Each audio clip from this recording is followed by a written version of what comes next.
So ladies and gentlemen, can you hear? Okay, so ladies and gentlemen.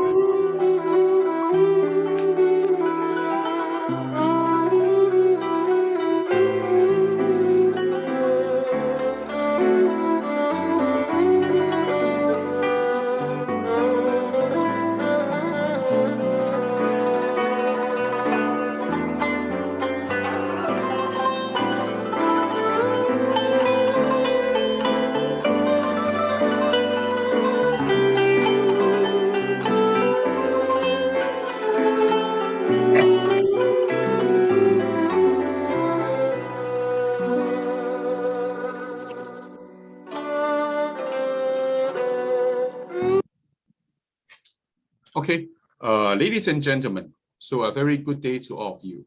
So I would like to extend a very warm welcome to you and for you to dial into today's webinar. So the topic for today's webinar is Bilateral and Synergistic Opportunities between Qatar and China.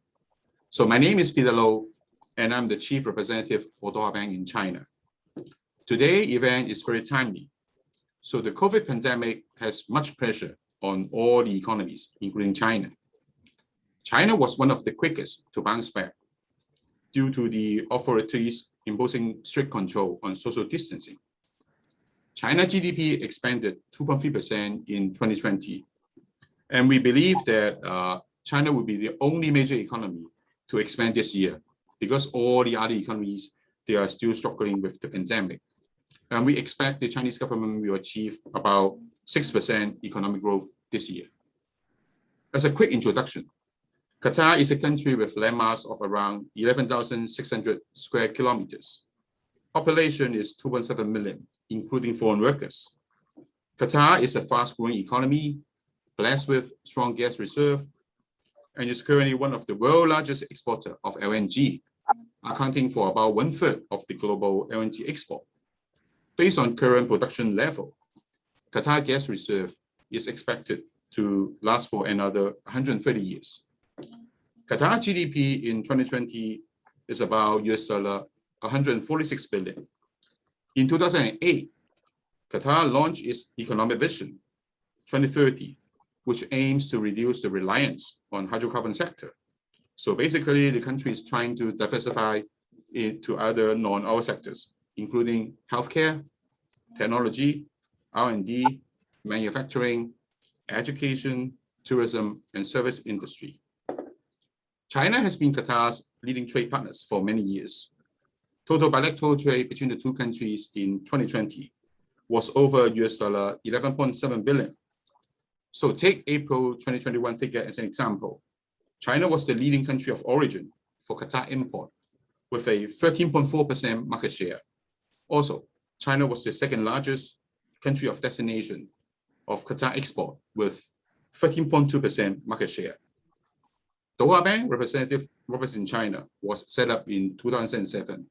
Since then, we have been providing support to the bilateral relationship between the two countries. Today, we have the honor and privilege of having the following speakers. Madam Sarah Seda, Consular, Embassy of the State of Qatar in China. Ms. Liu Chun, Vice President, China Chamber of Commerce for Machinery and Electronic Products, Import and Export. Mr. Liu Yao, Secretary General of the China Business Council in Qatar. And last but not the least, Mr. Henry Wong, Partner, M&A and Private Equity Tax, KPMG China. So now I hand over to Dr. Sitaraman, our CEO, as the moderator of this event. So, Doctor, please. Thank you very much, Peter. What a wonderful introduction. And Your Excellencies, distinguished guests, dear friends, ladies and gentlemen, my special thanks to His Excellency Mohammed Al-Dihemi, Ambassador, Embassy of the State of Qatar in Beijing, China, and also His Excellency Zhou Jian, Ambassador, Embassy of the People of the Republic of China in the State of Qatar, and the fellow speakers who have lined up as my very special welcome to Madam Sarah Sada, the Counselor, Embassy of the State of Qatar in Beijing, Liu Chun, the Vice President, Chamber of Commerce, and Liu Yong, Secretary General of the Chinese Business Council in Qatar, and Henry Wong is a known face for us, partner in M&A and Private Equity, KPMG Advisory, China Limited. Along with them, we have Doha Bank representatives who are all assembled here in this virtual conference to support the bilateral opportunities in terms of trade or investments, banking or finance. We live in extraordinary time. We live in a changing phase of the world. As Peter has just mentioned, COVID pandemic has redefined the new world. Extraordinary set of risk and governance, economic governance, social governance, environmental governance, human governance have been getting redefined. The risks have been mapped into various initiatives, whether financial or non-financial or healthcare. We have come to a new world order where we aim at sustainable growth. Global agenda has changed. In terms of economic governance, liquidity was a major concern. That's why countries around the world have put trillions of dollars put together, and then from the liquidity, debt servicing capacity has been eased. We also had human governance. It's tragedy. We lost nearly over 3 million people, and we have 177 million people infected. The outcome in terms of governance, Chinese governance, has been exemplary, less than 100,000, and mortality rate is also bad, 4636. That's the number last I saw. Similarly, Qatar's eminent governance has exceedingly well administering this crisis and not, endangering the financial stability or the overall healthcare. The healthcare system has responded to the challenge, and we have mortality rate nearly 580 people, and we also have vaccinated, fully vaccinated, over 42%. So we have two countries who are efficiently administering. And how do we promote the bilateral values? Bilateral trade is significant. I'm sure the speakers, fellow speakers, are going to discuss. Bilateral investments are growing. Bilateral banking, ever since I recognized the opportunity in 2004 and 5, Doha Bank board of directors and the central banks permitted us to set our footprint.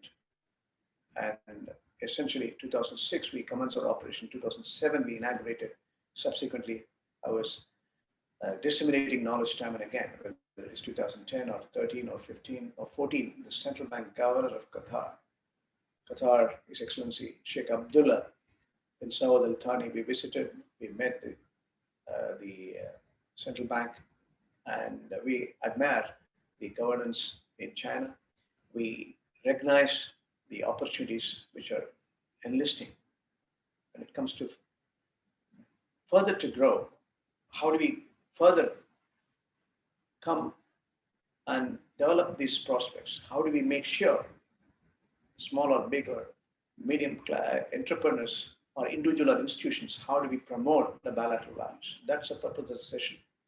And we are delighted to introduce the first speaker, Madam Sara Sadar, the Counselor, Embassy of the State of Qatar in Beijing. Over to you, Madam.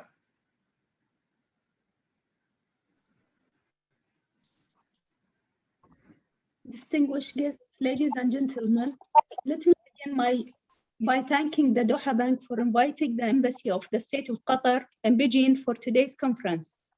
It's a pleasure to have this opportunity to exchange views with so many leading figures with important influence representing commerce, economic and financial sectors, as well as diplomatic circle. I would like to share with you the background and highlight on my observation on current state China-Qatar relations, their economic, trade ties, and exchanges in major fields. First of all, let me talk about diplomatic relations. Since the diplomatic relations first being formed in 1988, the relation between Qatar and China growing in a gradual manner for the following decade. With the dawn of new century, emphasis on the year of 2014, we have witnessed all around the growth of relations with progress at various levels and across a broad spectrum of areas. In the political field, the two sides have seen more frequent high-level exchanges, including bilateral visits, as well as interactions on intergovernmental strategic dialogue. In 2014, a strategic partnership established between China and Qatar after a crucial historic visit of His Highness Sheikh Tamim bin Hamad Al Thani to China. This is the opening of new era for the two sides enjoying a comprehensively upgraded relationship. In 2019, His Highness the Emir of Qatar visited China, contributed on deepening the bilateral strategic partnership and creating intergovernmental strategic dialogue. The last visit drove a roadmap to boost strategic partnership between the two countries in the field of politics, economics, investment, energy, technology, and security cooperation. Now, I would like to highlight on trade economics ties between Qatar and China. In the economic area, the two sides have been working together to advance the mutually beneficial economic cooperation and trade. Trade between Qatar and China depends in particular on a trade of liquefying natural gas and petrochemicals.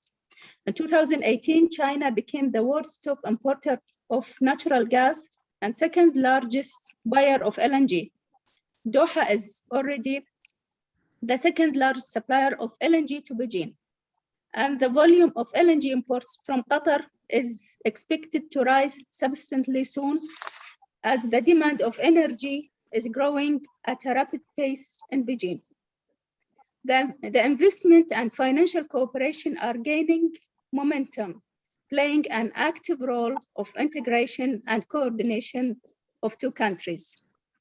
There are a number of measures of realizing of financial integration between the two countries, including deepening financial cooperation and building a stable currency system, establishing an investment and financing system and credit information system in Asia, expanding the scope and scale of bilateral currency swaps between the two countries, and developing the bond market in Asia.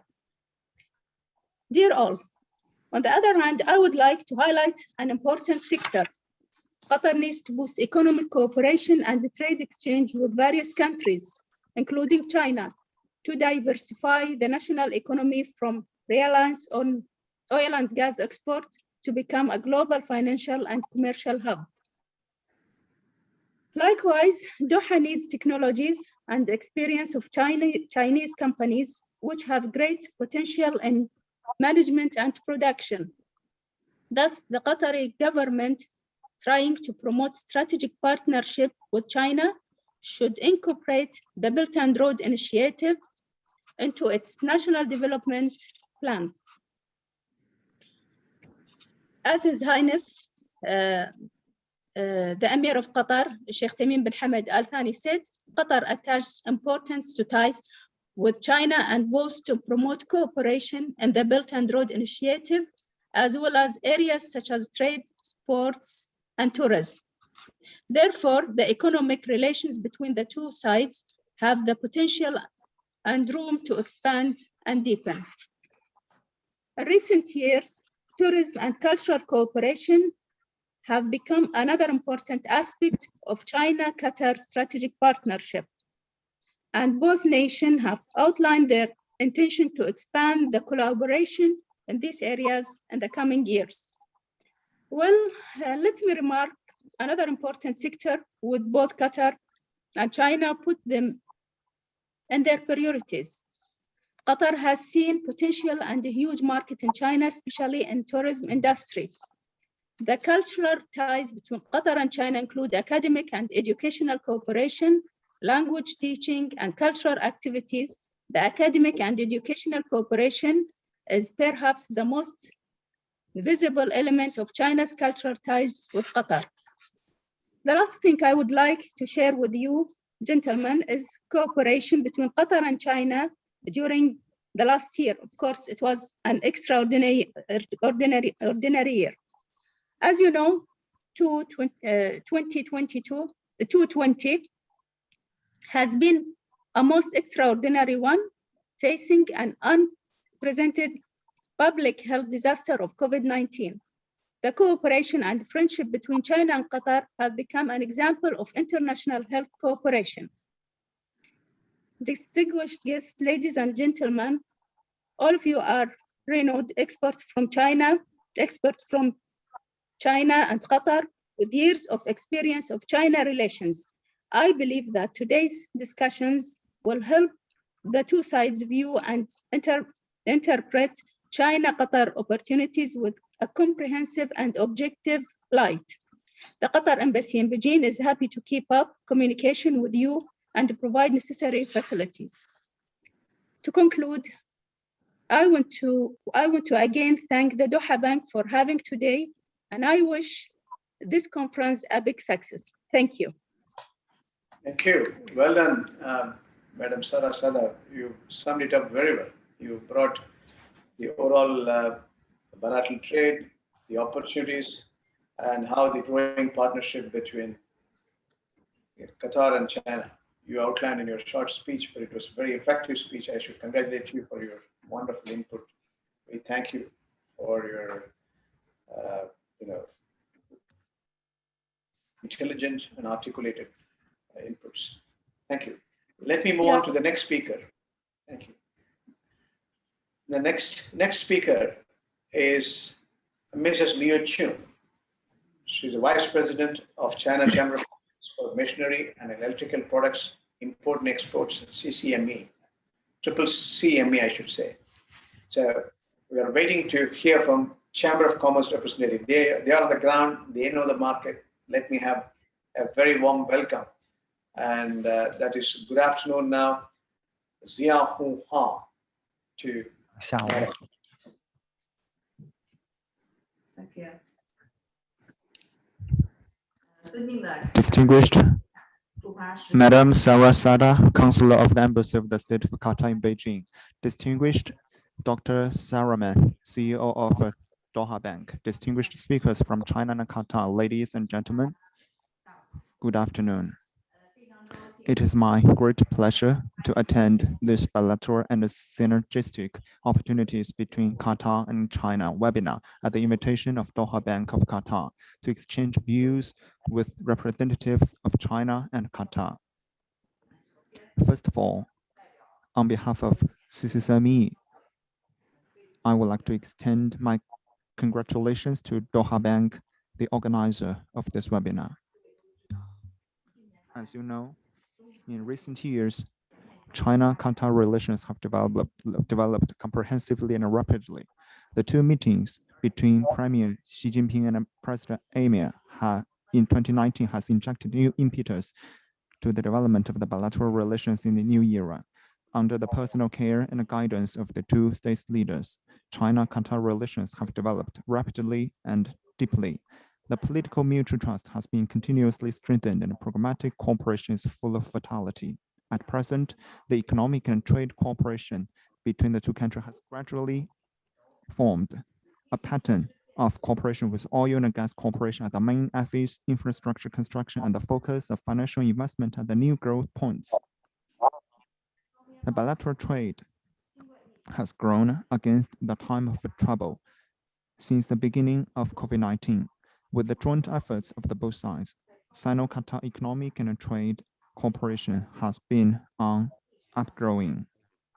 In 2020, China became the largest trading partner of Qatar for the first time, highlighting the resilience and vitality of Sino-Qatar economic and trade cooperation. In 2020, the bilateral trade volume between China and Qatar reached 10.9 billion US, of which China's export reached to 2.63 billion US dollars and imports reached 8.27 billion US dollars. China's main export commodities are machinery, equipment, electrical and electronic products, metal products, while its imports are mainly LNG, crude oil, polyethylene, and other energy products. Mechanical and electronic products are the most important commodities exported to China by Qatar.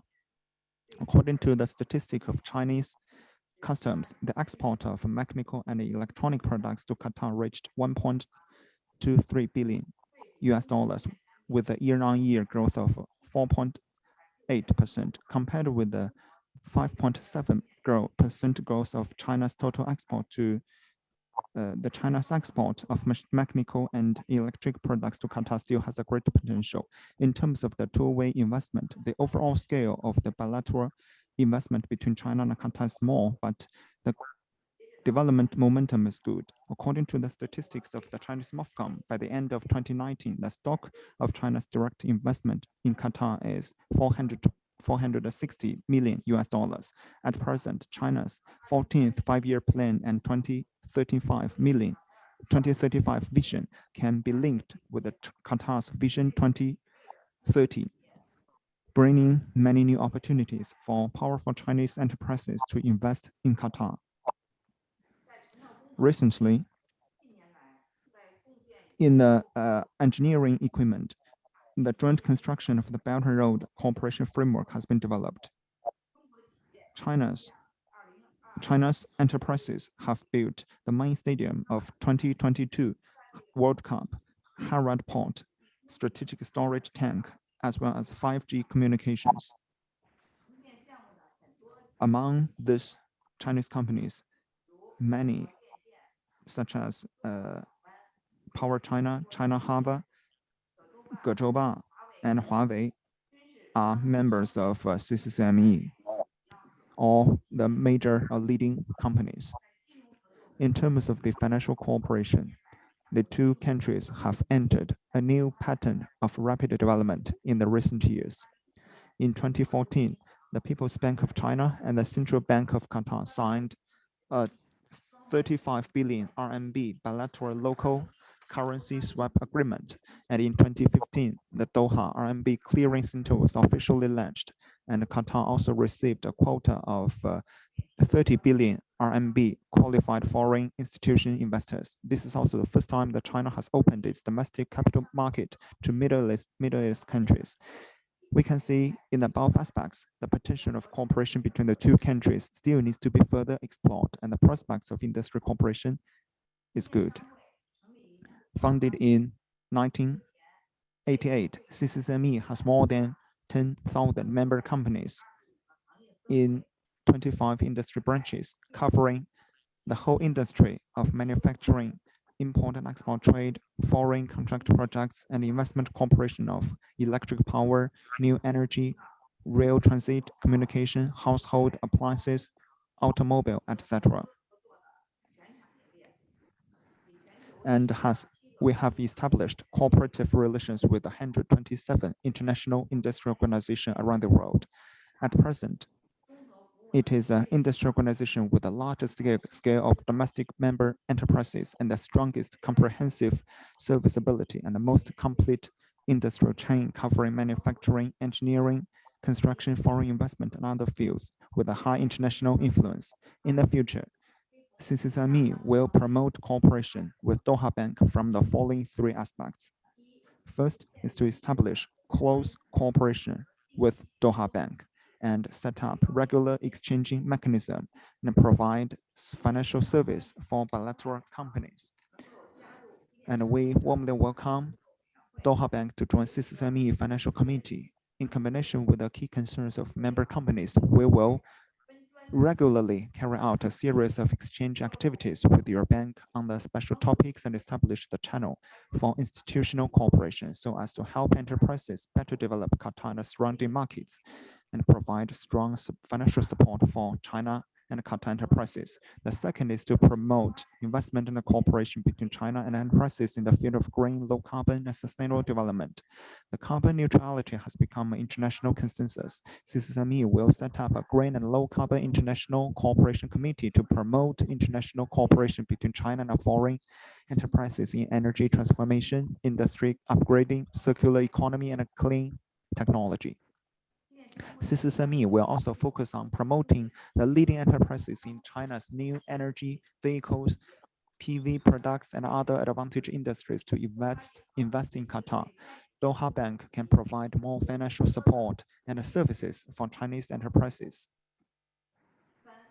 Third, CCSME can promote a financial platform for promoting the growth of the trade between China and Qatar and the matchmaking and exchanging between the enterprises of both sides.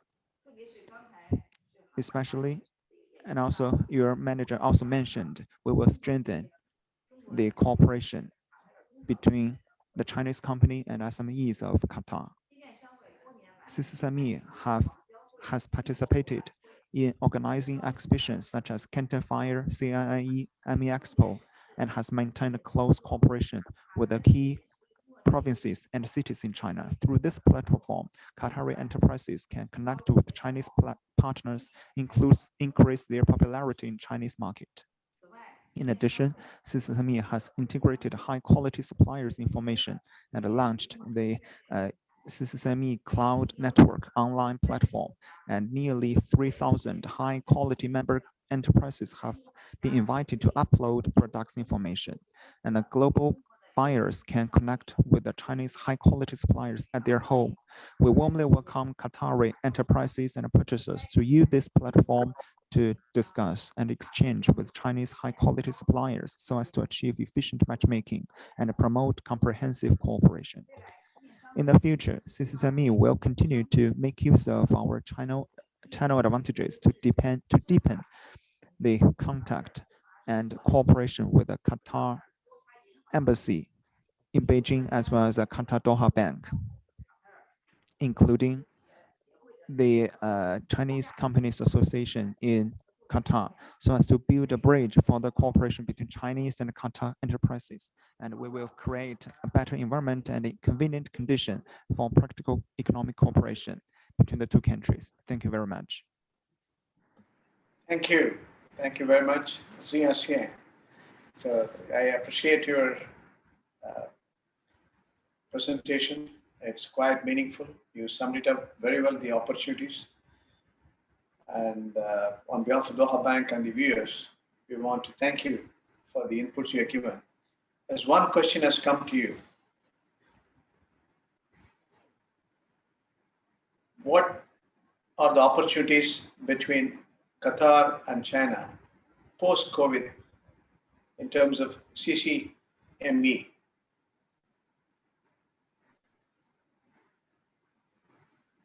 Can you translate, Peter, or the other gentleman? What are the new opportunities post-COVID?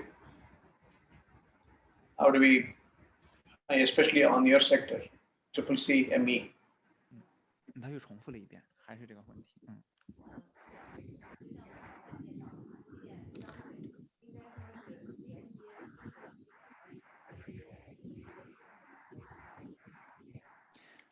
Thank you for your question. As I have mentioned before in my presentation, CCSME is willing and is ready to act as a link or bridge connecting the Chinese and Qatar companies together.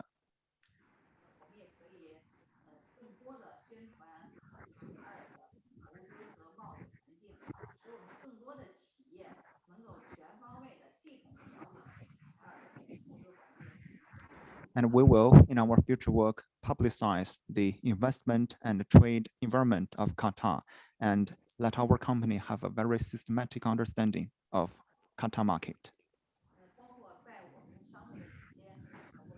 怡君，你听得到吗？说什么？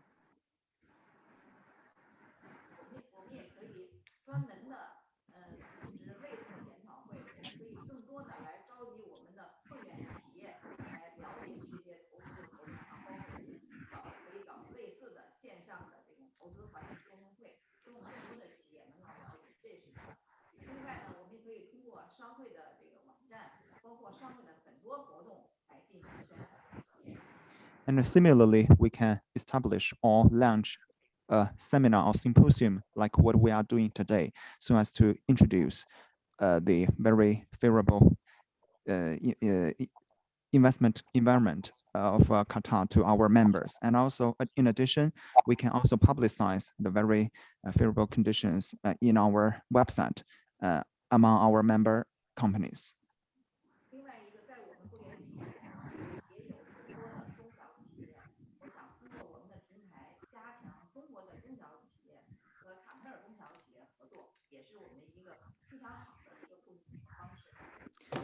What's more, as you may know, in our member companies, many of them are SMEs or small and medium-sized enterprises. I think through our platform, we can promote or facilitate the cooperation between Chinese SMEs and their counterpart in Qatar. 我们可以搜集中国一些中小的企业，他对他们的包括贸易、投资还有这方面的需求，可以及时包括通过我们使馆的这个商务处，也可以通过这个多花银行能够传递到对方，来加强双方的合作。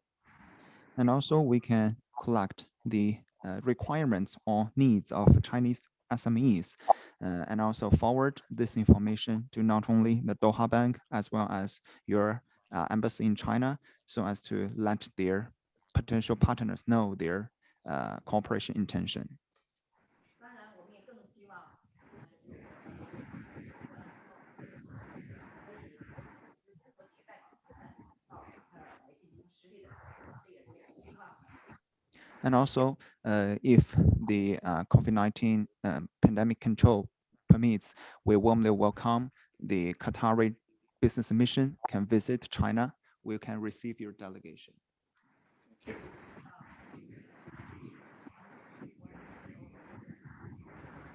后疫情期间，更希望我们双方通过不懈的努力，来推动双方企业的合作。As you may mentioned, as you have said just now, Mr. CEO, I think in a post-pandemic period, our cooperation will be more important so as to promote the cooperation of bilateral companies. Thank you. Excellent response. We will work on the missions which you mentioned. Number one, we will invite the Qatari business community. We will do a virtual conference. And we will also make sure in the coming days, the opportunities which you are going to showcase through your publications, through our cooperation with the Business Council and the Embassy on both the ends, we will promote the bilateral on this CCME sectors. So I'm looking forward to disseminate more information and work on sharing the details so that we can promote the bilateral opportunities. Thank you very much for your response.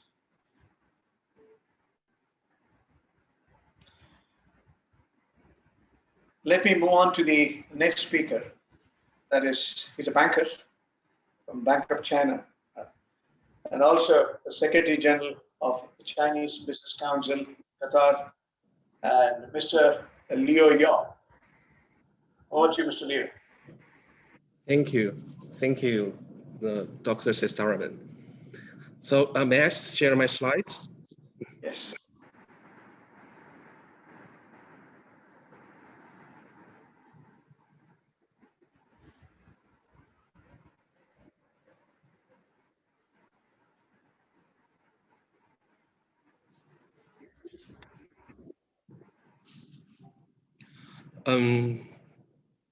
Distinguished speakers, ladies and gentlemen, on this great occasion, it's my honor to be invited to present Chinese enterprises in Qatar and today's conference, thanks to the kind gesture of the Doha Bank.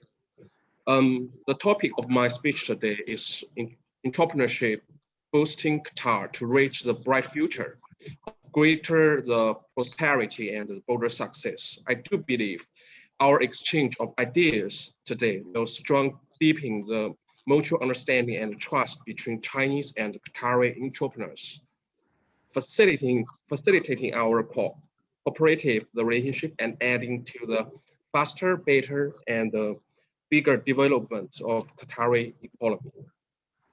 Qatar is undoubtedly the most gorgeous and dazzling crown jewel of the Gulf region, with a stable political system, booming economy, top-ranking GDP per capita, and the safest society in the world. Ever since the entry of the Chinese enterprises into Qatar market, we have directly felt the improvement and the upgrade of one of the best operational environments in the world. It is in such an environment where Chinese enterprises have received countless great business opportunities contributing to the economy development of Qatar, while receiving the recognition from national leaders and the society in Qatar. In Qatar. So these projects include the Hamad Port, the Lusail Ironic, the stadium, 5G network projects that have the monumental impact in Qatar.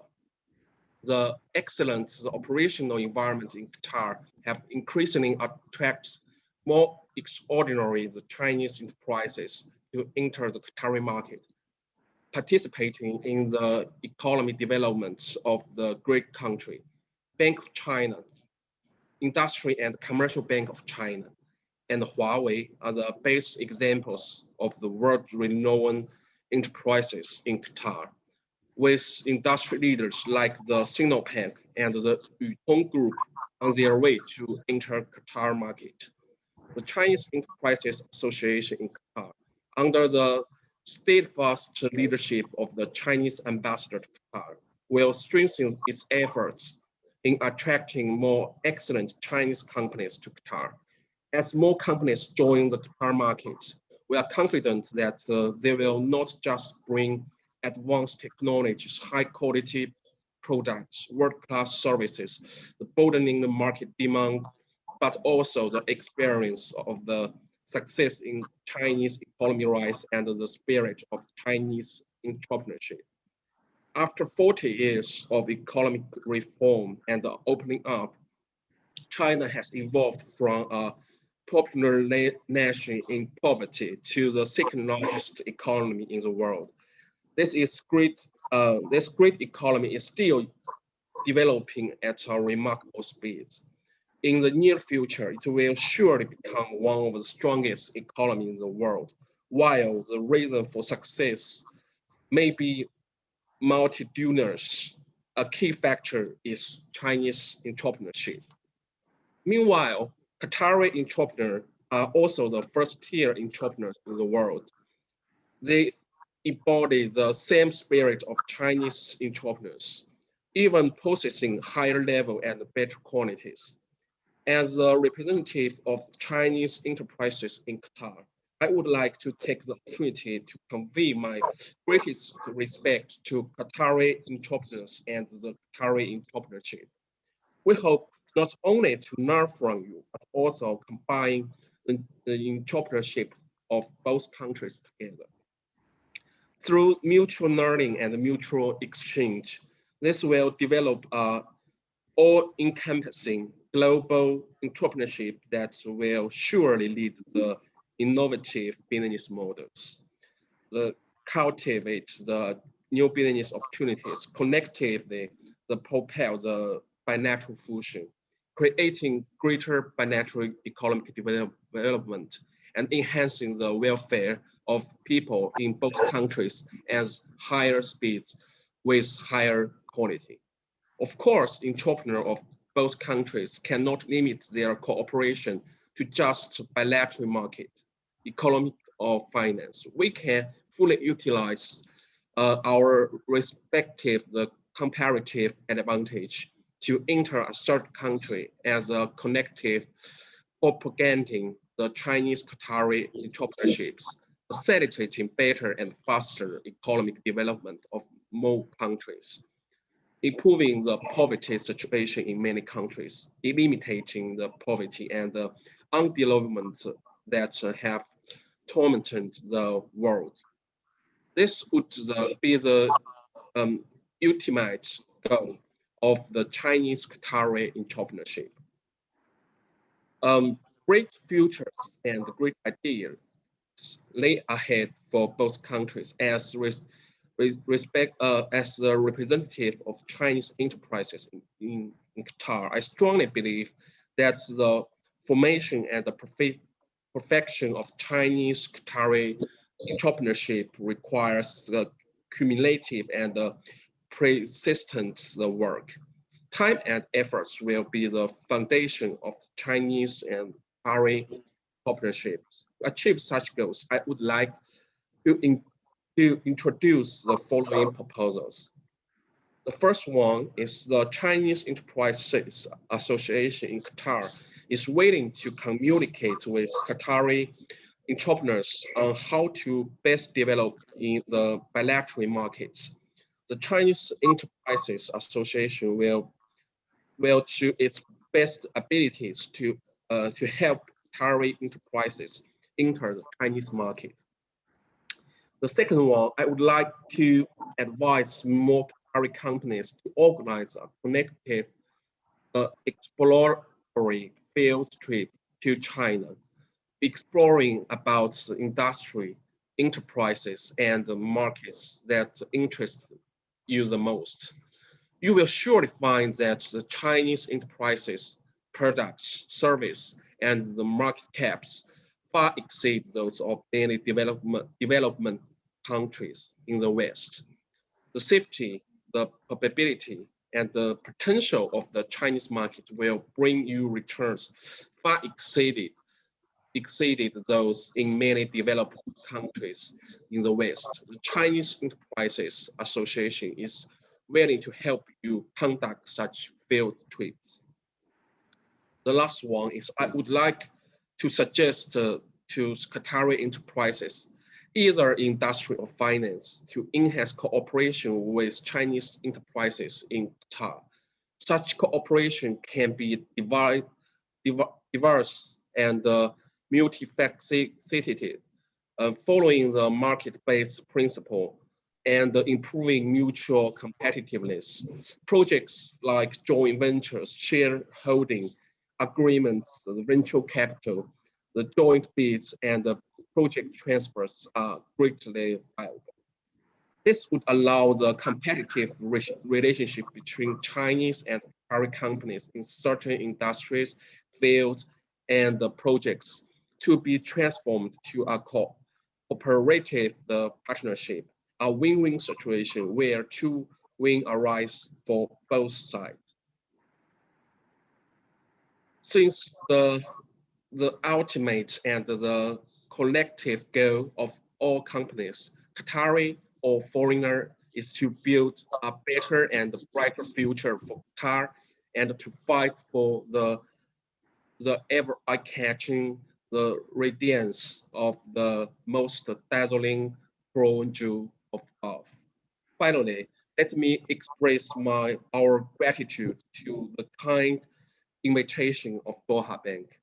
I hope that we can have a successful conference. Thank you.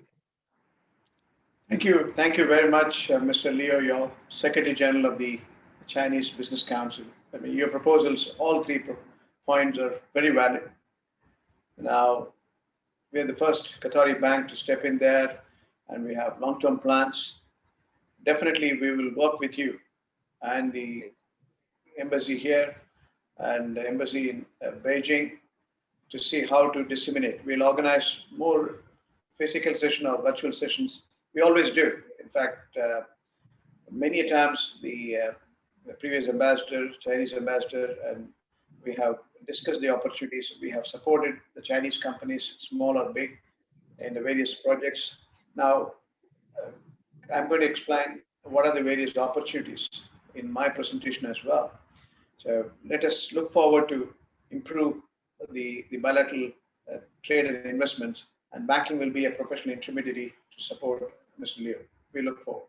There's only one question has come to you.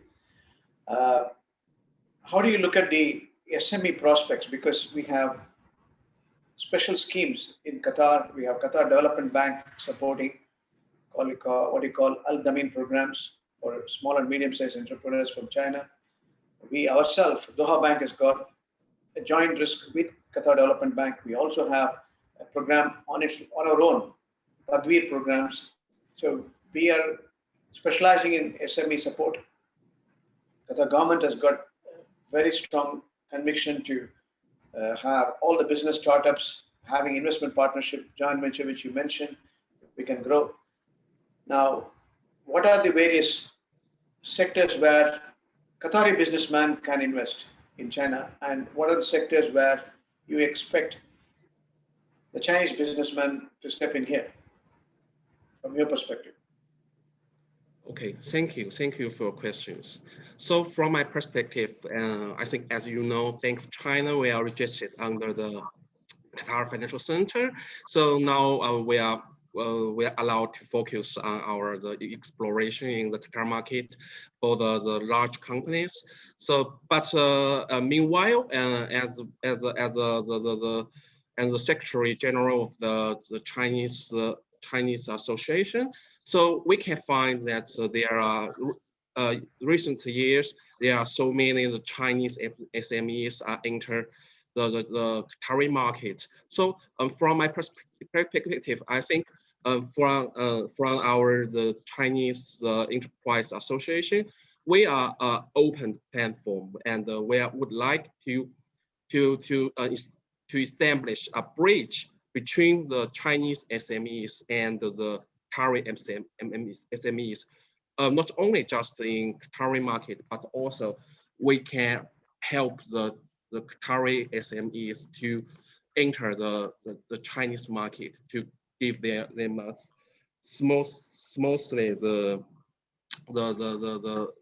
process to enter the Chinese market. And I think for the industries, the perspective, I think now we can see in the Qatari markets, there are so many very successful the lean startups companies in this market. I think not only in the innovation field, but also there are so many very successful lean startups in the fintech and some I think in some other industries. So I think from my perspective, I think there are huge the potential, the opportunities, and in such the specific field. Sure. Sure. You foresee a lot of opportunities. Wonderful. Thank you very much, Mr. Leo. Now let me move on to the professional consultant and specialized on M&A and private equity, KPMG. KPMG is our auditor as well. We have a very special relationship. We used KPMG in the past for our feasibility study to set up our own branch, and the help was very meaningful. I met the Chinese banking regulatory authorities, both in Beijing as well as in Shanghai, with your report. So Mr. Henry Wong, a very warm welcome, and we look forward to your presentation. Over to you, Mr. Henry. Okay, thank you, Doctor. Thank you. So may I share my screen? Yes. Yeah, okay. Okay, thank you. So I'm really glad to have joining today's webinars with Doha Bank. And my sections of the presentation I'm going to share with everyone about the importance of tax considerations, especially when it comes to cross-border investment between the two countries, China and Qatar.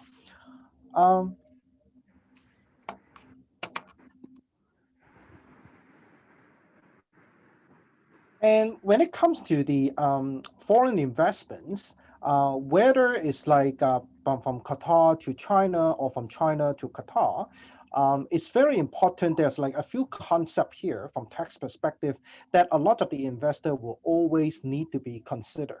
Okay, and the very first one is the appropriate holding structures. And the reason why is because when foreign investors are going into a particular country, whether you're going to China or Qatar, you first of all have to understand for a particular business sector you're investing in it, or a particular business or joint venture you invest in it, what kind of legal forms that you can organize yourself, you can establish yourself to establish that kind of a business. Okay, so for example, afterward I will have a comparison between the two countries, but as a very good example, it's a lot of my clients, when they go into a particular countries, they may be thinking that, oh, do I really need to set up an operations? Do I really need to set up a company or maybe even a partnerships? Let's say go into China, or can we simply just open up an office or set up a branch? And I think like these kind of answers, they typically is no, because in China, for example, you do need to set up a companies, a legal, a limited liability companies in order to run the business, in order to register yourself as a proper business. Otherwise, like maybe you can set up a representative office, but not necessarily a branch.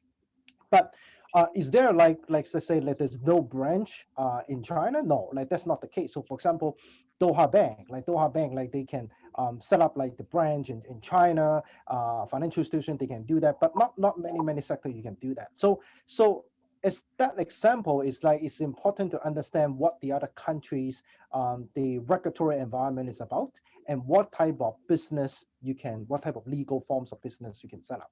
Okay, which I'm going to go through in the details later on through the chart. Um, and then the next thing is like, okay, I just mentioned about the onshore legal entity selections. And the next thing is like financing. Financing is also very important when it comes to cross-border M&A transactions. Like because when we are trying to invest into a particular countries, yes, we can always fund that company or legal entity by way of registered capital or by way of paying capital.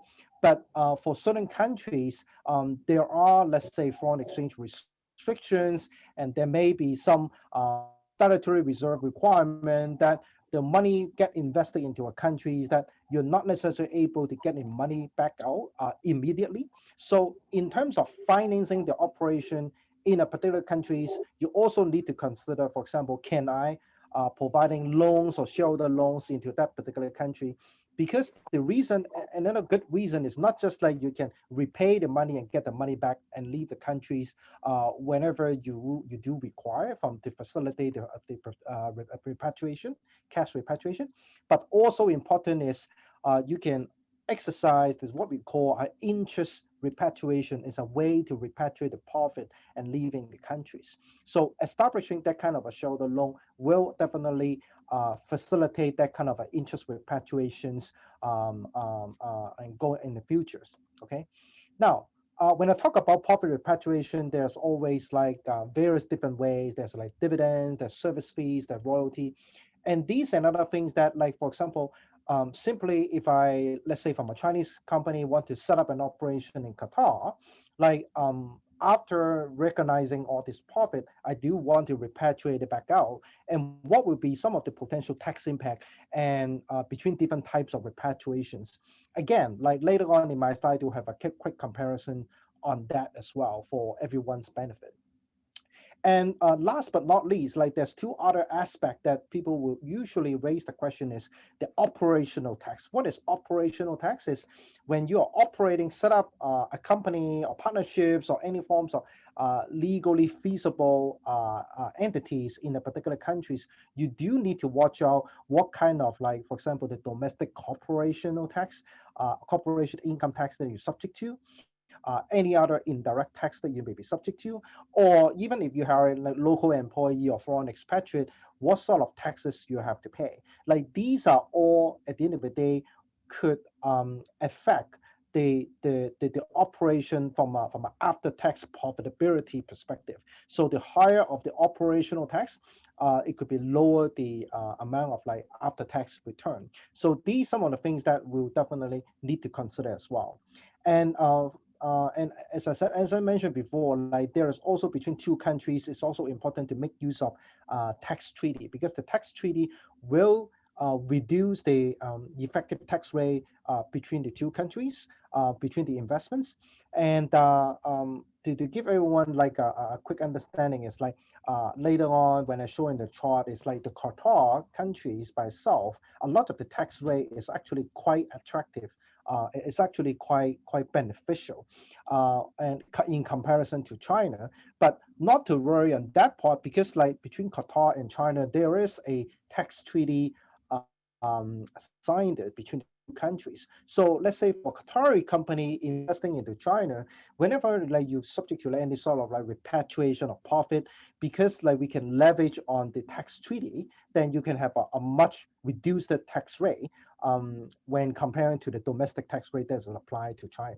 Okay, so let's go through the details on what some of the tax treaties. So when it comes to the regulatory environment, I think both countries will have their own set of rules. But for example, in China, there is a specific requirements on what sort of like industry that you can invest in it, and what we call a so-called a negative list system. Okay, so for example, for a Qatari company, when it goes to China, is something that you definitely need to consider. And likewise, for example, if we have a Chinese company who want to go to Qatar and making a certain investment, you do also have to watch out that based on the foreign capital investment law announced back in 2019, what kind of like regulatory requirement is that? And when you set up such a company in Qatar, okay?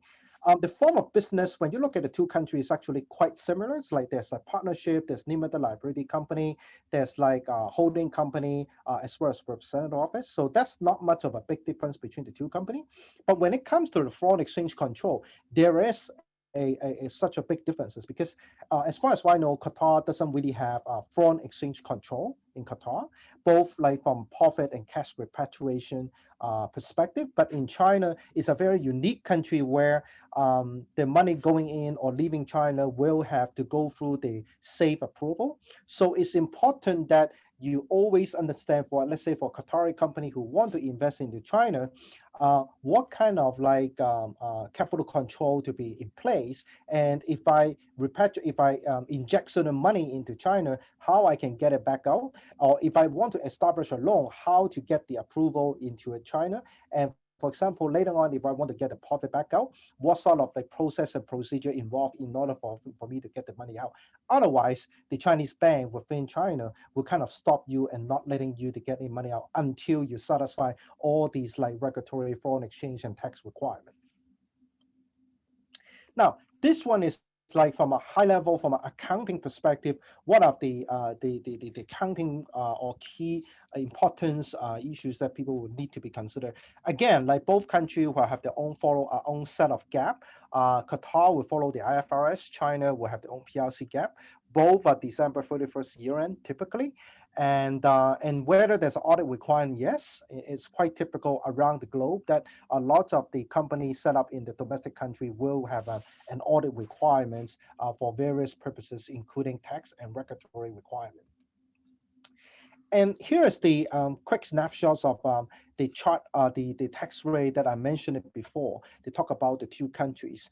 As you can see, like the corporate income tax rate in Qatar is actually quite attractive at a rate of that 10%, other than like maybe in the oil and gas operation sectors that the tax rate would be a little bit higher.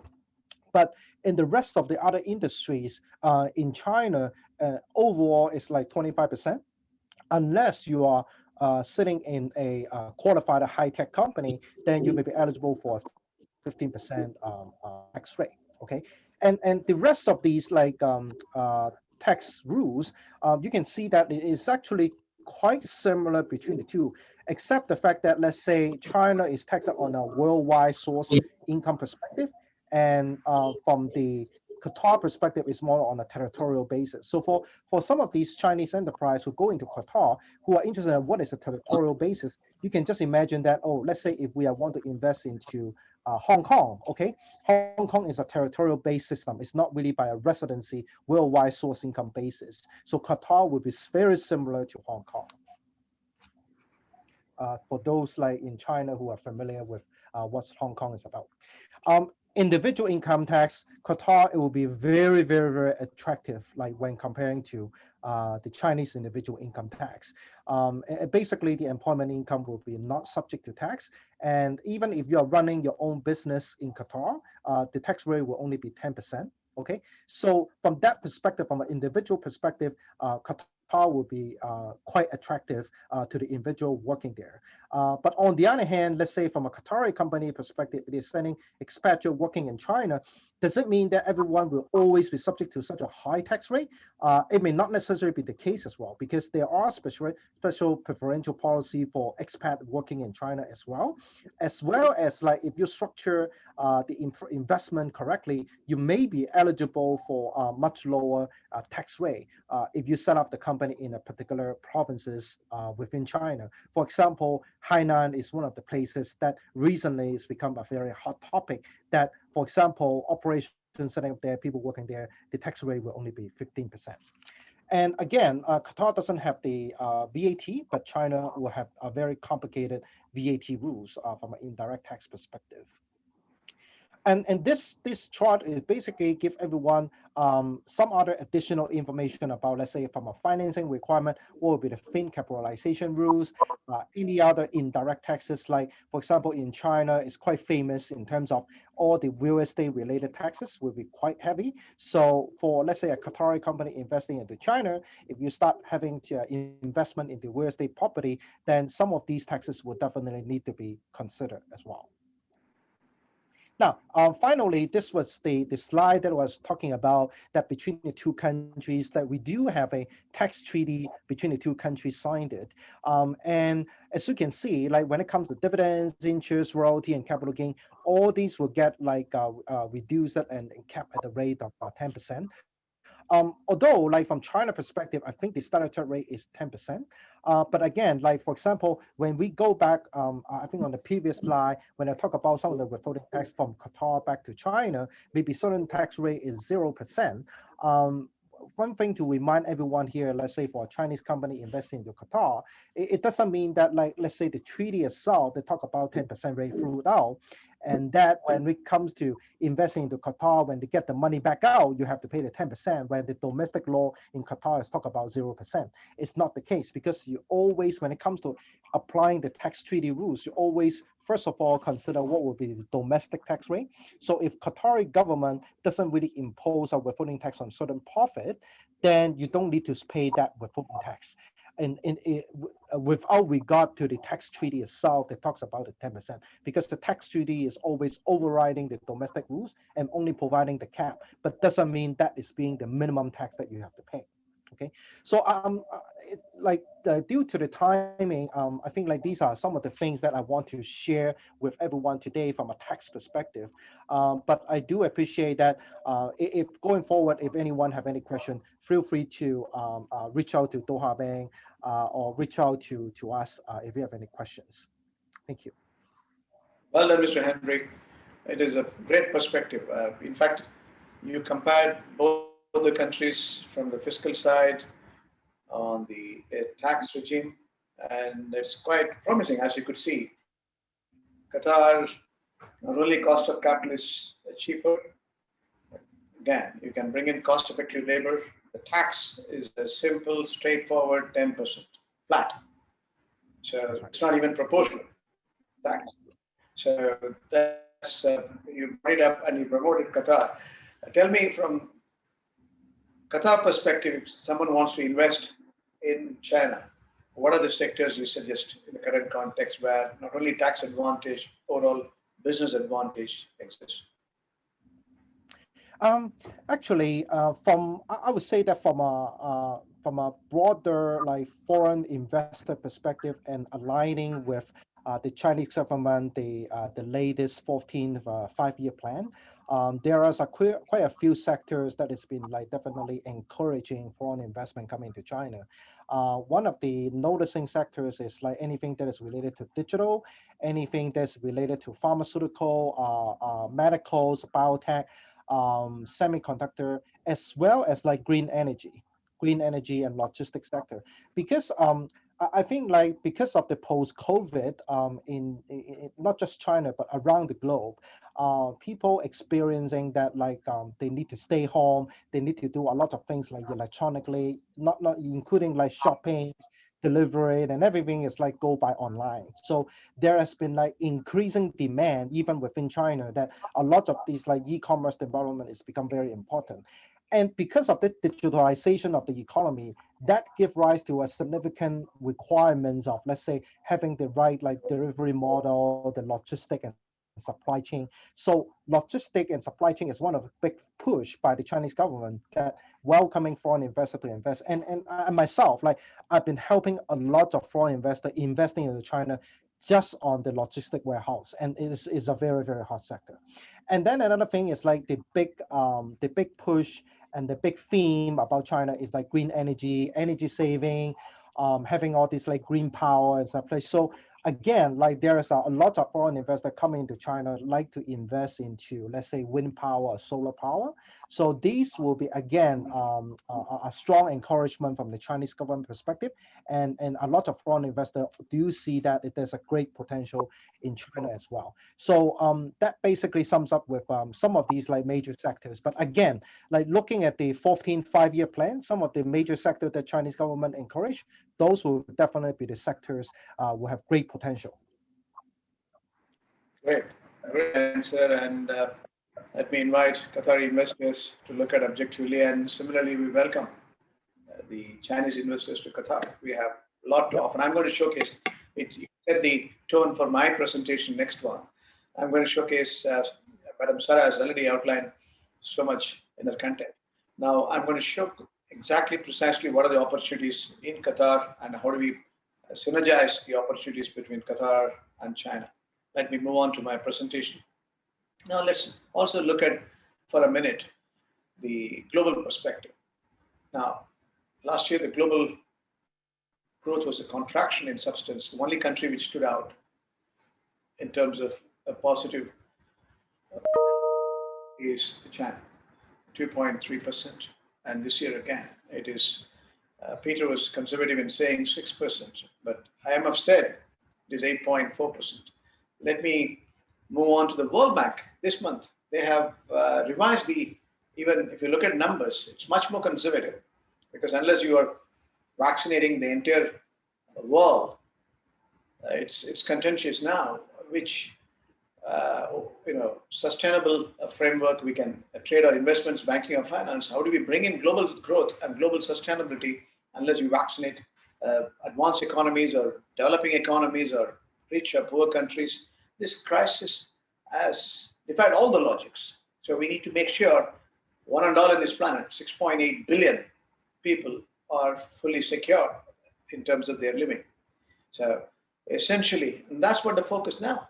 You touched on a sustainable frame, and that's what we are going to look at. The global economies, if you look at the global perspective, things have changed.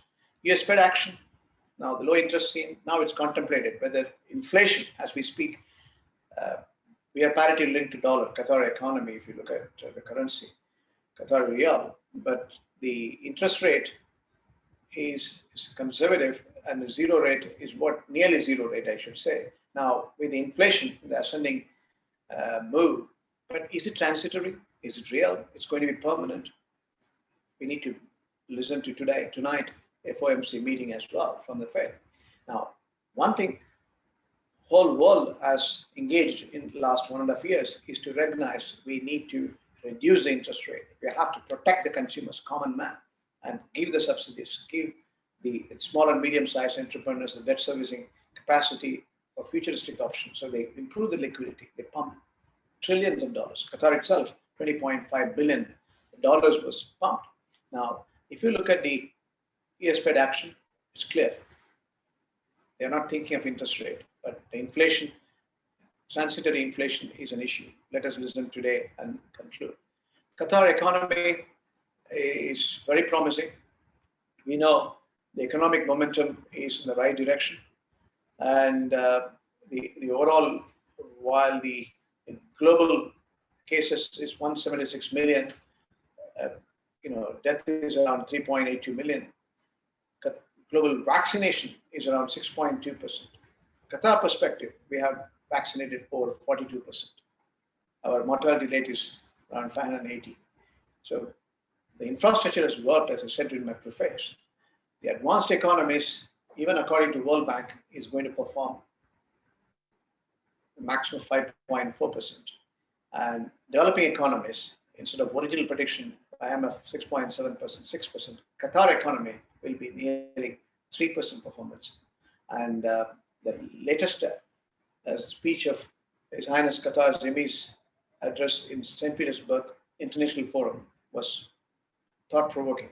He outlined the 2030 visions in terms of governance, all the 4 pillars: economic, social, environment, and the human. At the same time, the development strategy for Qatar has been well outlined. It's going to be on multiple ground. We are going to recognize Qatar is an opportunity. I'll showcase in the coming slides. Now, if you look at the fiscal policy with the oil price taken at $40, it shows a deficit of 35 billion Qatari riyal.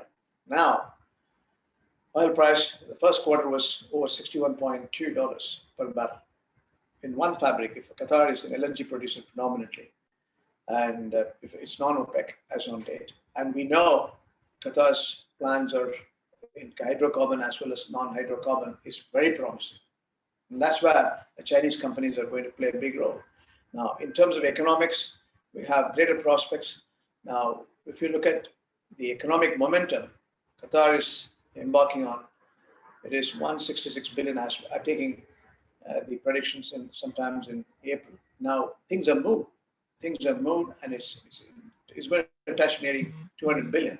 And the gross debt to GDP is around 59%. And the percentage of the overall, if you look at even the deficit is nominal. And we have surplus in current account. That's what exactly the reality is going to be. And the fiscal side. Both sides, we're going to have fiscal surplus as well as current account surplus on account of the ensuing opportunities in terms of oil, and again, oil converted fabric of LNG. Now, we have reasons to believe we are going to grow, and the banking system is growing in the right direction. Lending growth for the first 4 months is around 5.26%.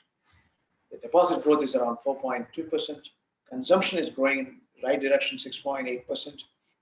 And most of the sectors are all in positive territories.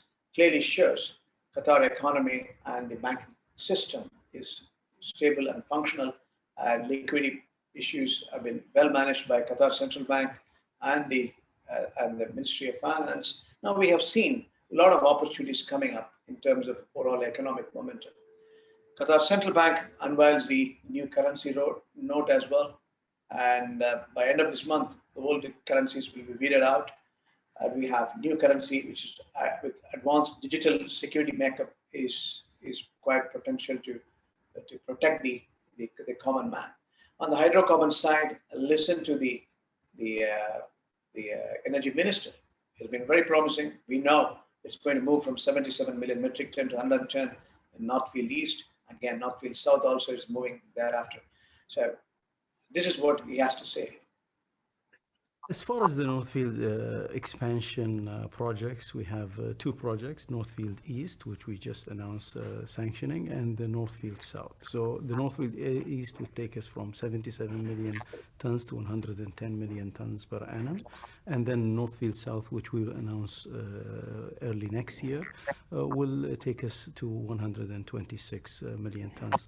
We've announced our strategy. Our strategy is very clear and is defined. These are very robust projects. We just mentioned last week that the total project cost for Northfield East is $28.75 billion to produce 32 million tons per annum of LNG by 2025. This is one of the most competitive, if not the most competitive project on the planet today, and we're very proud of that, and we're moving ahead for our long-term vision of reaching 126 and maybe more. That's interesting. And that's amazing in terms of overall vision as well as execution. Now the tenders are out. Now most of the companies are looking at investment partnership, joint ventures. I'm sure the outcome is going to be useful for Chinese companies as well. China plays a big role. The Chinese National Oil Company, Qatar Petroleum are always together in terms of investment partnership and joint ventures, and the projects which are ensuing are going to be useful for both sides. Now, he also has to say in terms of sustainability and value creation. If you look at what people don't talk about today, 30% approximately of the world power is actually fired by coal. Okay, if you take the Northfield expansion NFE project that we just sanctioned last week, just the NFE, not the NFS, and you just take that project and you say, I'm going to replace that volume of gas to fire up electric generation instead of coal, you actually reduce the CO2 emission in the world by 125 million tons per annum. That is equivalent to 25 million cars emissions in a year. That's what is important, reducing the carbon emission. Qatar has signed on zero net emission, and we have seen reflection in terms of the energy security for emerging market, including China. Energy mix is changing, I should say. So it's all opportunity, and more and more you need to reduce the carbon emission. Carbon neutral society is an opportunity for quality living. We have to create a better world. That's the whole purpose. And when it comes to cabinet reforms, they have decided to support all the companies. They extended the support for the corporates, business houses, small or medium, and they have waived certain rental utilities. Wage protection has been announced, and up to September, as on date, perhaps it remains to be seen how the overall COVID situation taking a shape in the coming months. And Qatar government is progressively administering the overall support to the business community. We postpone the installments, we postpone the interest. We're also making sure business continuity is ultimate for overall productivity. Qatar trade development, everyone has talked about it. It's an important opportunity, and we need to understand it is meaningful. The bilateral relationship is going in the right direction, 11.7 billion, and we have reasons to believe the Chinese bilateral trade will move up.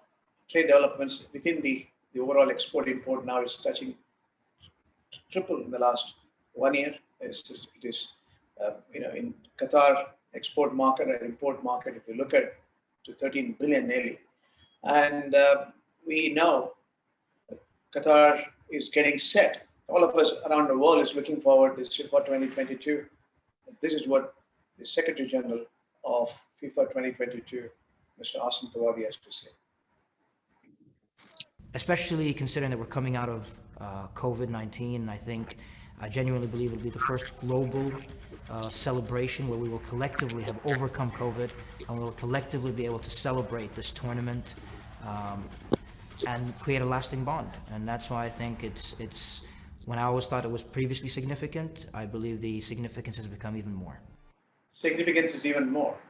We know Chinese economy is a promising economy, 16.6 trillion. And again, the percentage of GDP, gross debt is 69%, and we have current account surplus. We have per capita is moving in the right direction to nearing $11,819. So if you look at the big picture, both the countries can complement each other in multiple forms. Now, when it comes to the fiscal side, Chinese management, fiscal prudence, and again, monetary prudence has been prolific. Chinese economy, as I said earlier, 2.3%. And Chinese central bank pumped medium-term lending facility nearly $15.5 billion. They made sure all the measures to pull back yuan from a 3-year high. And People's Bank of China stated that financial institutions should increase more their foreign exchange deposits. Central bank set the yuan midpoint to fix.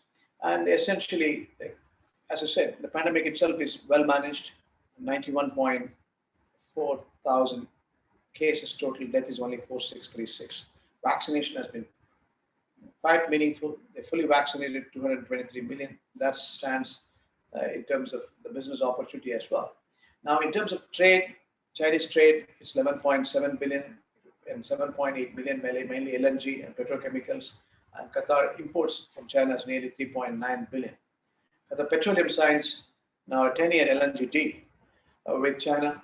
Petroleum will supply Chinese Sinopec with 2 million tons per year LNG for a 10-year term. That's interesting, isn't it? Qatar's China hydrocarbon story is quite promising. When it comes to aviation side, I'm comparing both sides together in tandem so that the viewers get the best value. Fully vaccinated flight. Here is a clip from the chief executive, Abdul Al-Bakr. These Qatar Airways staff members are all fully vaccinated, and so are all these passengers. The airline wants to reassure millions of people that air travel is safe even during the pandemic. We want to be the first airline in the world to do a fully vaccinated flight, both including passengers and the crew. And you know, Qatar has a very aggressive vaccination program, and so we, at the airline level, have a very aggressive vaccination program. We have vaccinated nearly 20,000 of our employees, and we vaccinate around 1,000 employees every day. So the airport is well set. Aviation is happening to the trade, seaport or airport. Everyone is well set in terms of managing this crisis. Let me listen to one of my trade finance experts meanwhile. Namit Gachani, can you tell me how the bilateral trade opportunities, you are a trade finance head, tell me how is it shaping up between Qatar and China? Thank you, sir, and good morning to all distinguished guests and speakers. Thank you for asking that question, sir. Qatar and China have a strong bilateral relationship, as mentioned by all, and we know. In terms of Doha Bank and trade finance, we can support in multiple areas. Already a huge volume, nearly 12 billion is existing. You mentioned the major counterparties, Qatar Gas, PetroChina, Sinopec, they are doing. Just from a trade finance perspective, I would like to mention, say, a few examples and the product level, how we can support for an easy understanding. Say, in terms of exports, the vital requirements are like LC advising, confirmation, discounting. So any trade happening for Qatari exports to China, we from Doha Bank can handle these products and can facilitate the export trade. Similarly, on the other hand, when it comes to import, which like Qatar is importing from China, computers, machineries, heavy machineries, computer chips, and so many other articles, so many other items. There are a lot of large as well as SME companies in Qatar who are importing, and at the other end, Chinese corporates are exporting. We can support by LC issuing, and we can ensure a smooth facilitation by our partner banks in China. So we can cover both the exports as well as the import side of trade. Similarly, when it comes to the project space, as you mentioned, the large gas projects, LNG projects happening in Qatar, and in case of Chinese companies' participation in those projects, they may need the tender bonds and the performance bond. And with Doha Bank, we can provide those facilities, products, and services to enable Chinese companies to participate in those projects. Correct. Similarly, on the free zone, I would like to say, in case of Chinese conglomerates setting up free zone establishment here, we from Doha Bank side can facilitate all kind of trade finance and transactional banking support to those companies operating out of free zone. In overall summary, I think with the kind of huge volumes and our reach, partner banks, and the products and services and the corporate coverage in Doha, we are well positioned to cover all aspects, be it exports from Qatar or imports into Qatar from China. That's interesting. You prompted on the Qatar free zones, and there are 3 free zones, and all of them are geared up now. They have set aside 3 billion Qatar Riyal for supporting the SMEs. This is an opportunity where I would like to invite the Chinese companies to take advantage of. Come and set it up. Doha Bank is there. Qatar Development Bank is there to support Chinese companies and give you the facilities. It's appropriate to bring in the corporate banking side. Mr. Ahmad Naji, can you enlighten how we can facilitate loan or overdraft or funded or non-funded for the Chinese companies? Ahmad Naji, are you there?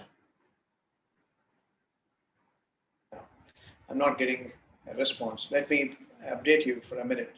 We have, as Namit has mentioned, non-funded, we can support funded Chinese companies. With the reference comes from Business Council here, or from the Chamber of Commerce or from our representatives, we are going to objectively measure this and do our diligence and ensure we'll facilitate them. We understand the Chinese company banks are well positioned. They support us, and we want to support the business in turn. Let me invite the head of my international banking group, Mr. Andre Semen. Andre, how is the Chinese bank relationship? How is it growing partnership between Chinese banks and Doha Bank? Good afternoon, everybody, and welcome to this session.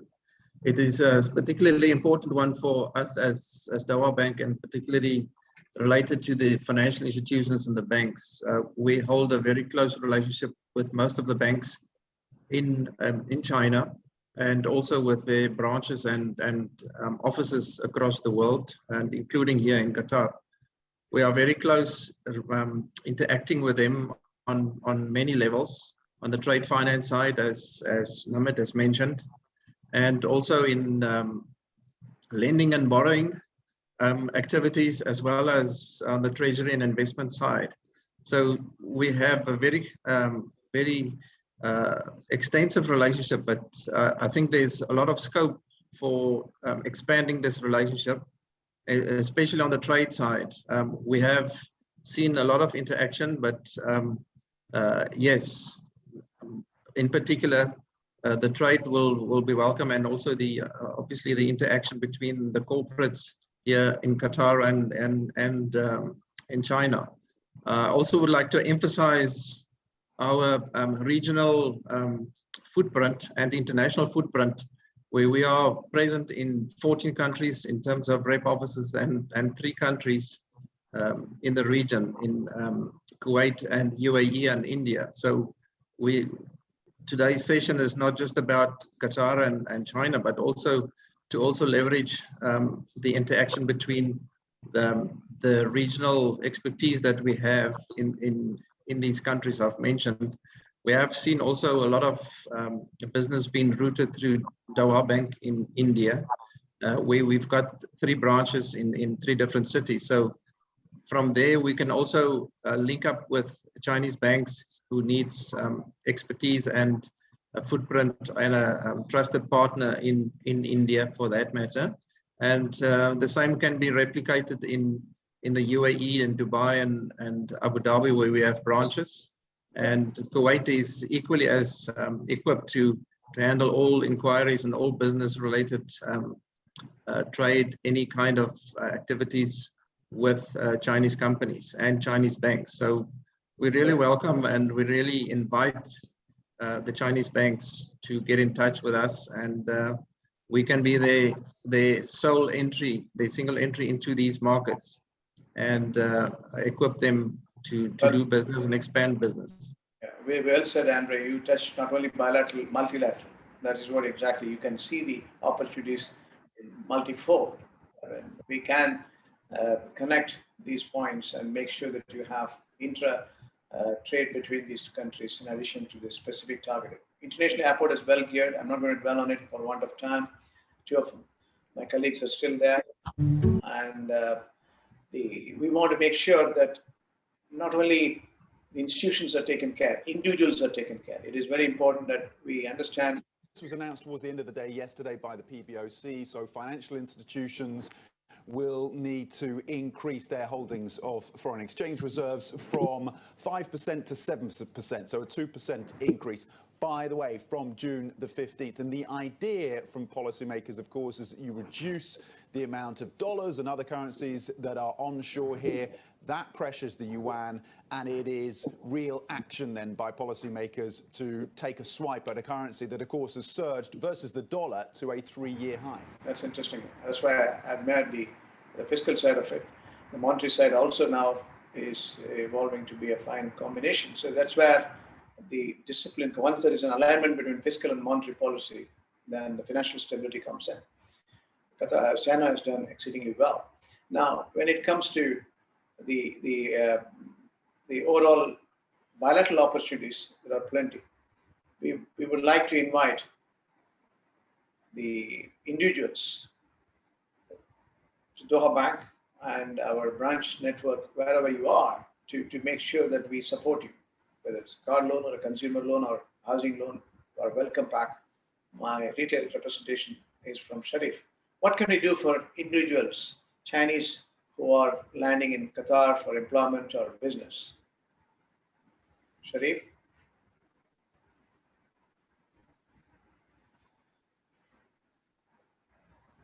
Are you there?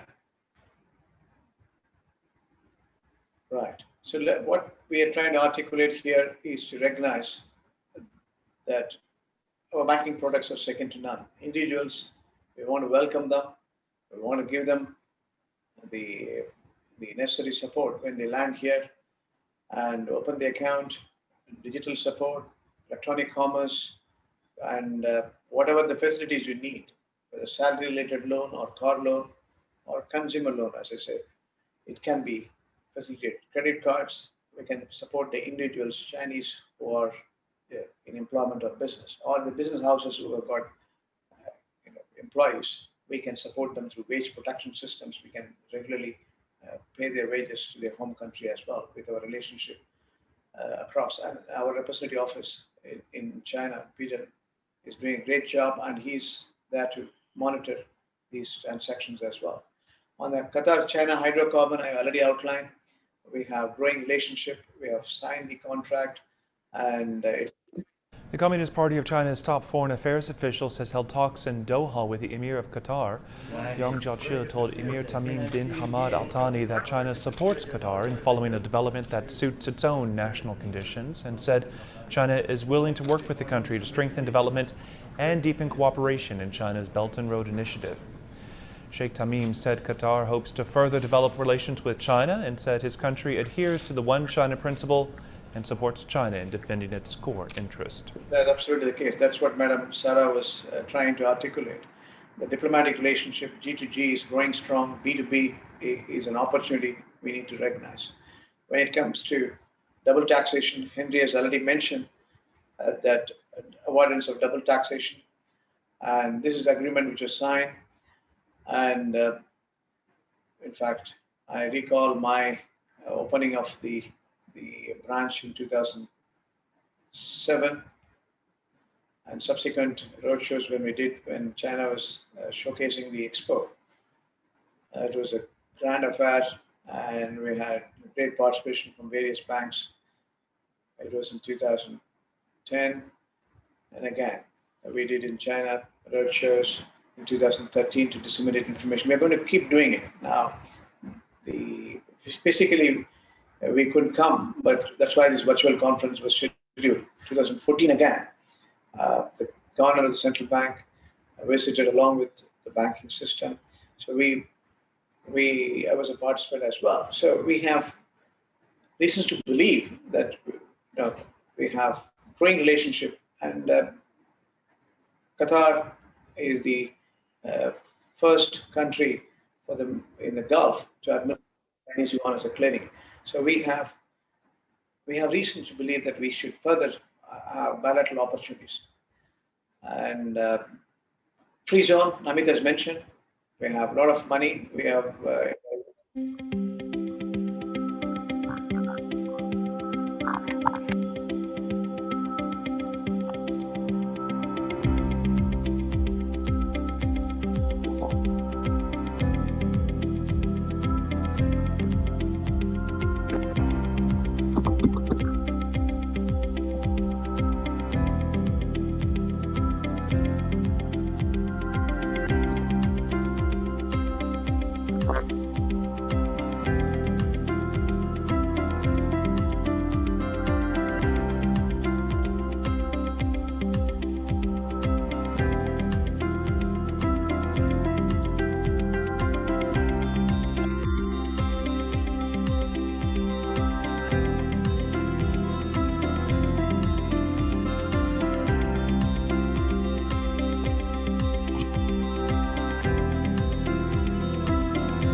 biggest opportunity exists in terms of small and medium-sized entrepreneurs. Some of the advantages which is already spelled out have been showcased now. Now, financial center where Bank of China is located or ICBC is located, again, is a world-class financial center. I'm not, for want of time, we started for 10 minutes late. We are going to finish it in the next 5 minutes. And the questions have already been answered. Financial center has been world-class in terms of regulatory alignment or business development. It's rapid pace of acceleration in terms of business investments by global. And we are concentrating on sports, digital, financial, and media. Business opportunities still exist, these 4 areas. So we have reasons to believe that's in the right direction. Qatar has realigned the framework to improve the business climate. Qatar investment law has been prolific. Non-Qataris can own 100%, and repatriation is possible. That promulgation came in January 2019. Subsequent, also interesting, public-private partnership model. So there's a huge opportunity for healthcare or education sectors. Government will be a partner with you. And this new law was pronounced last year in June. And subsequently, we also have property law, which came in October 2020, recognizing individuals who want permanent residency. Chinese who would like to settle here for permanent residency is an opportunity again.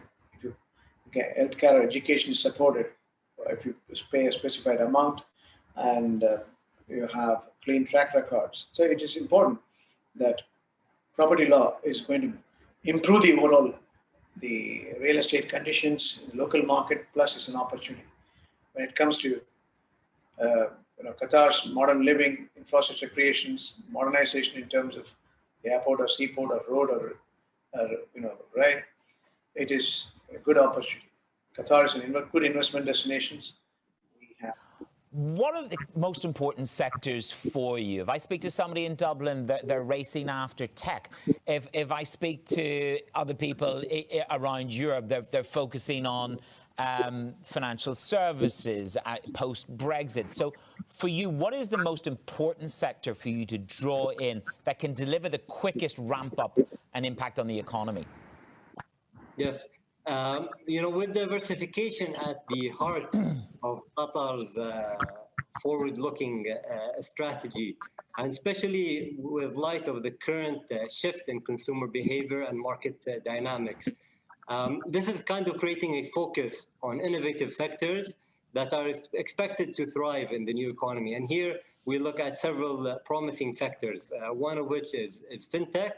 And the pandemic is inspiring more partnerships among financial and non-financial institutions due to the growing adoption of IoT-enabled payments. Advanced manufacturing is another area where we are focusing, and especially with Qatar embracing Industry 4.0. Healthcare, especially in light of COVID, medical supplies and health-connected businesses have witnessed a spike in demand. Smart cities is an area where we see Qatar has a qualitative advantage with the world's first greenfield smart city in Lusail and another brownfield development. Logistics and supply chain and education is another area where we see is very promising. That's interesting, isn't it? That's what Investment Promotion Agency of Qatar CEO Ali Al-Walid is saying. Let me invite at this time my head of Treasury Investments, who is waiting the wings to showcase what's one single investments which can give you a lot of opportunities based on Qatar's economic barometer and the financial strength.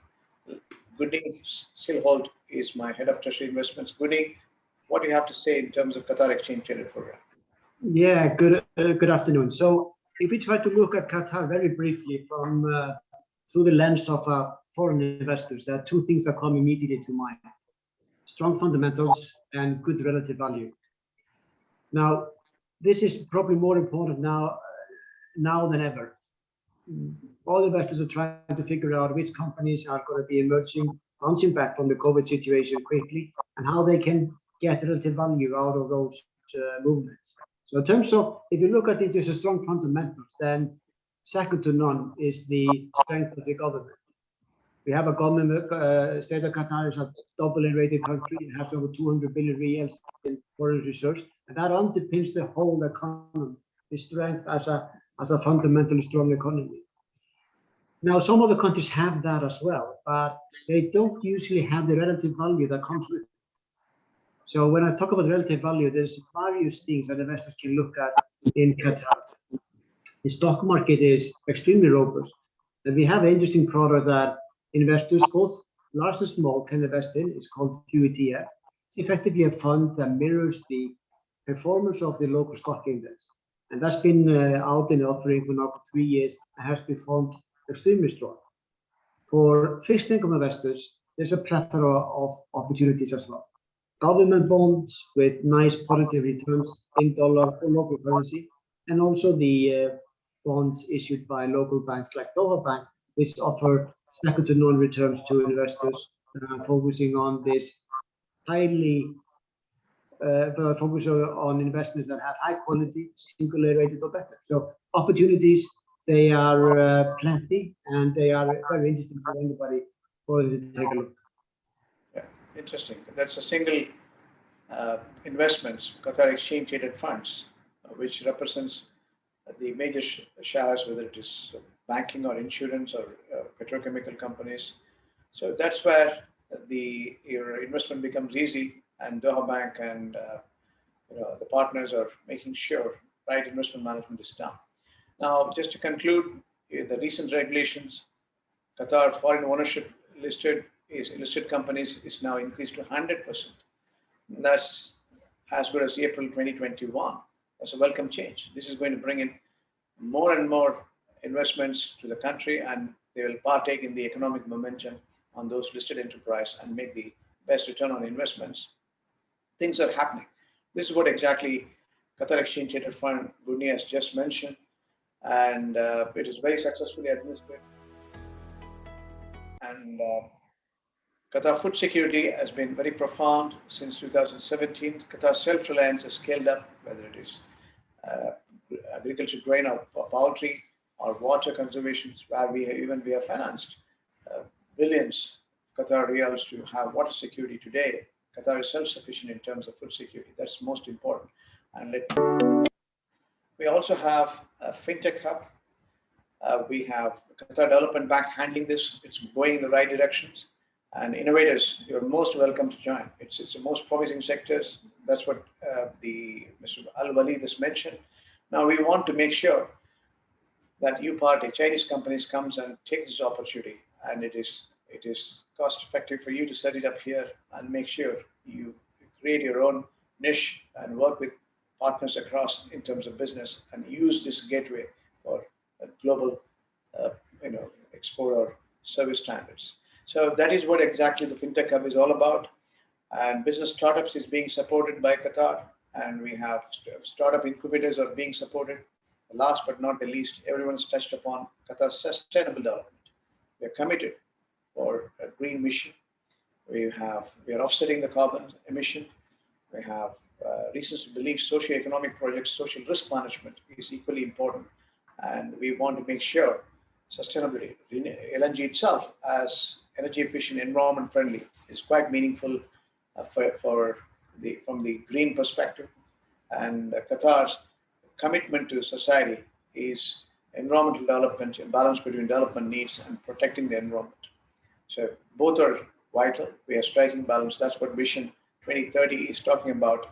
And that's all I have to say. And thank you very much for your kind attention. The fellow speakers have answered all your questions, so I'm not scheduling a separate question and answer session. And I will now request Peter Lowe to say a word of thanks. And I personally would like to thank one and all, including Madam Sada from the Qatar Embassy in Beijing, who participated with so much energy and enthusiasm. Okay, so thank you, Doctor, for your comprehensive introduction on Doha. So basically, on behalf of Doha Bank and all the participating colleagues, so I would like to thank you all the speakers for your sharing your insight on the topic, on the various topic. And most importantly, I thank you all the audience to dial in, and I hope you will find the session beneficial. If you have any queries on Qatar. So please feel free to contact me to take the relationship further.